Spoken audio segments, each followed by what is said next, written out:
Hello, my name is Jamie Dibs. I write on the Substack Dark and Stormy.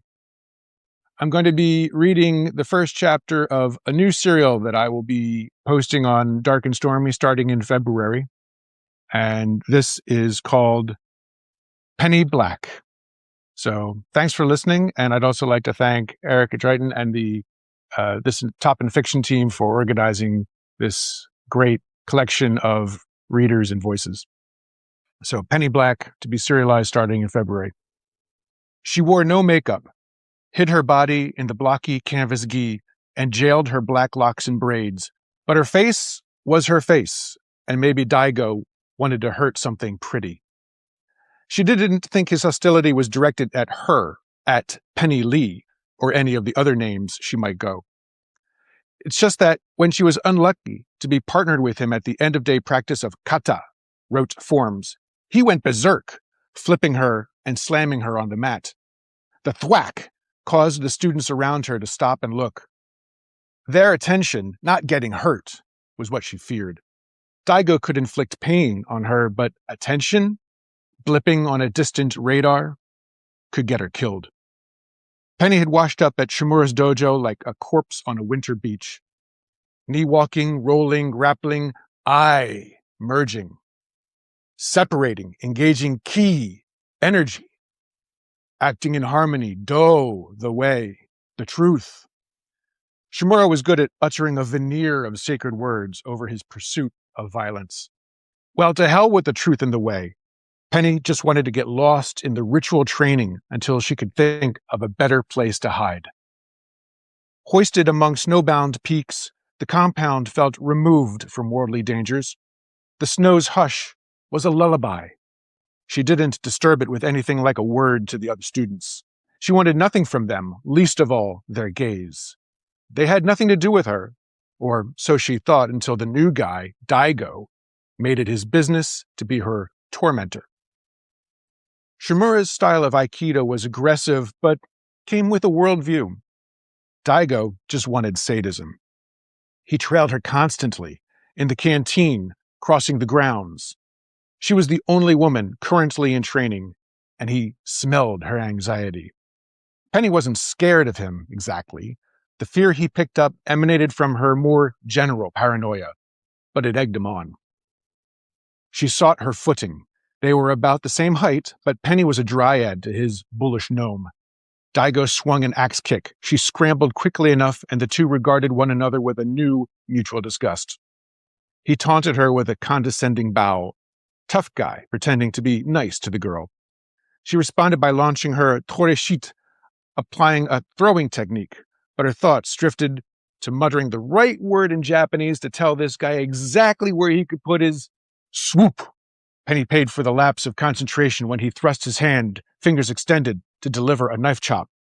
Here she needed ukemi, the act of reception, to cover her vulnerability and regain her poise. Her double-handed parry was poor, but not in vain. The man had been aiming at her neck. He could have killed me. She was as stunned by indignation as she was by the weight of pain from where he had struck her. She fell to her knees and raised her palms to take a pause. She knew what it felt like to be hunted. She felt it again, now. All eyes were on her. The 24 students, sparring in white uniforms, ceased their whirls.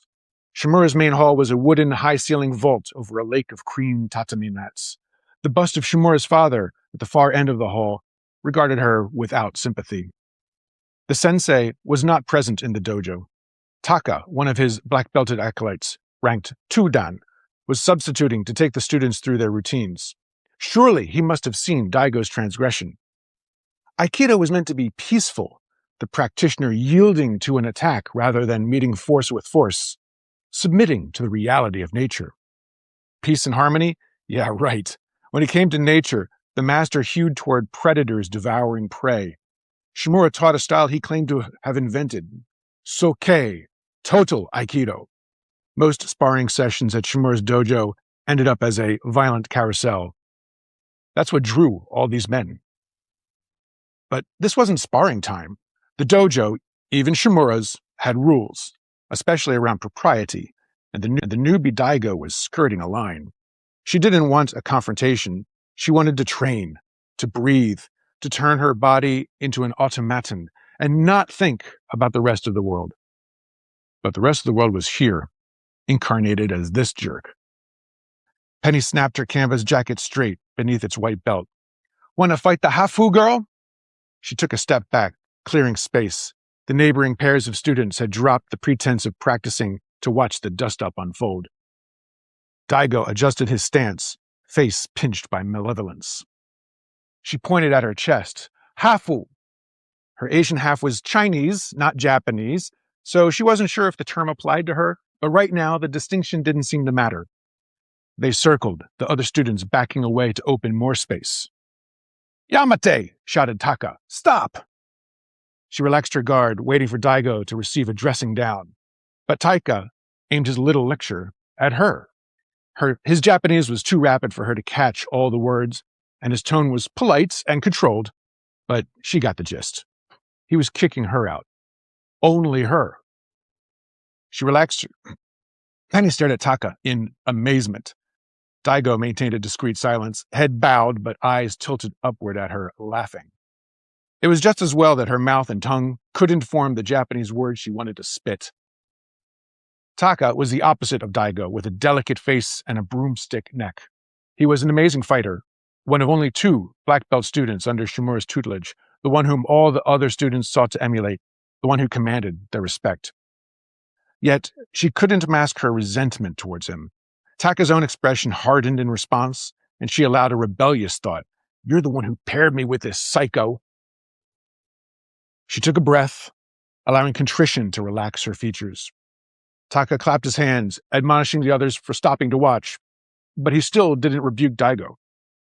She bowed to Taka and wove toward the exit. The students resumed throwing one another on the mat, except for one, another newcomer, who watched her go with naked interest. She had noticed him too, earlier in the day, and she had enjoyed returning his gaze, and the way it had prompted him to bury his chin in the cold and be on his way, smiling.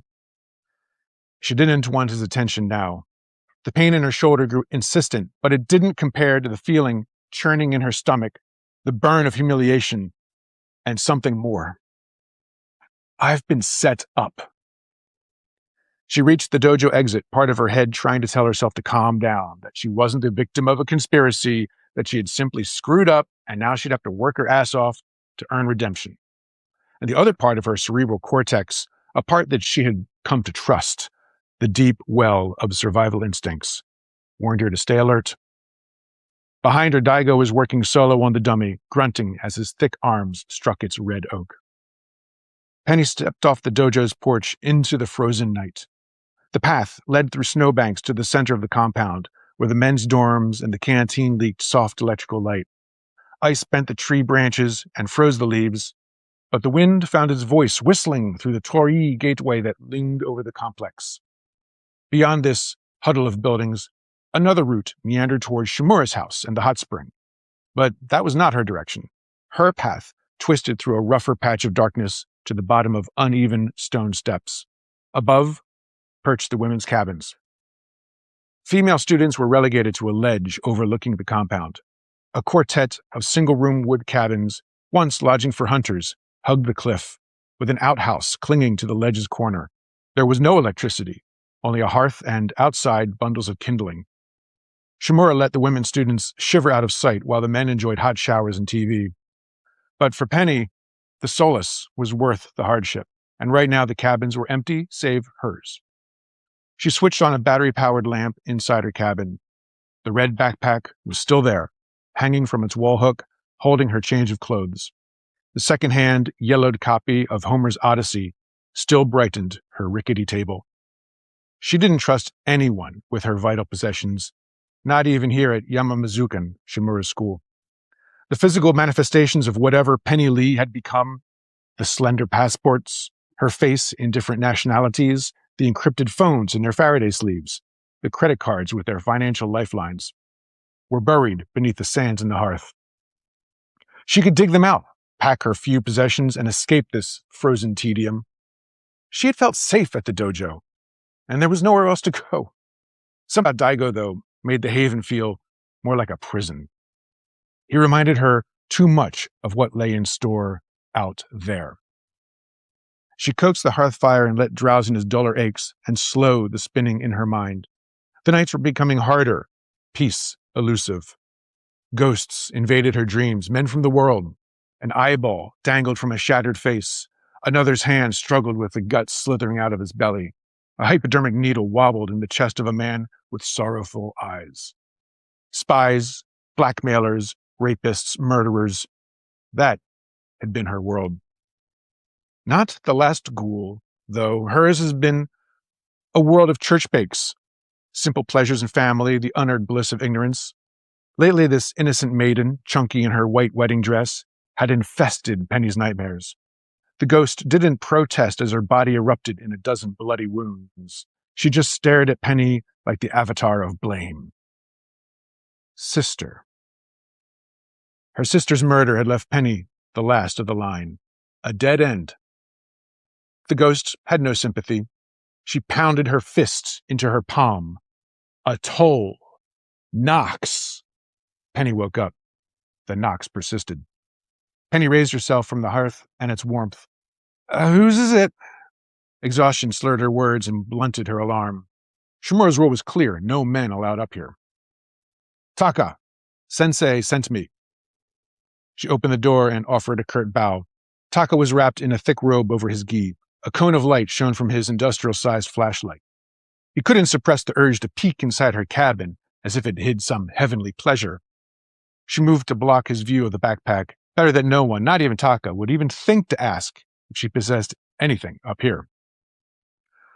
Fukushidoin, she mumbled, using the title for second dan teacher. What is it? Come with me, please. Master Shimura wants to see me? A decade of on and off training here, this was a first. Yes, now. Can you tell me what it's about? A futile question. Penny was already pulling on her leather biker's jacket. She followed Taka outside. His flashlight wasn't much help because his body blocked her view of the illuminated steps. At least he wouldn't notice her shivering, and not just from the cold. Muscle memory guided her descent. The dojo was dark now, but the lights inside the men's dorms were still on. Steep snowdrifts lined the path to Shimura's house. Hokkaido Island was like a giant Japanese hand grasping at Siberia.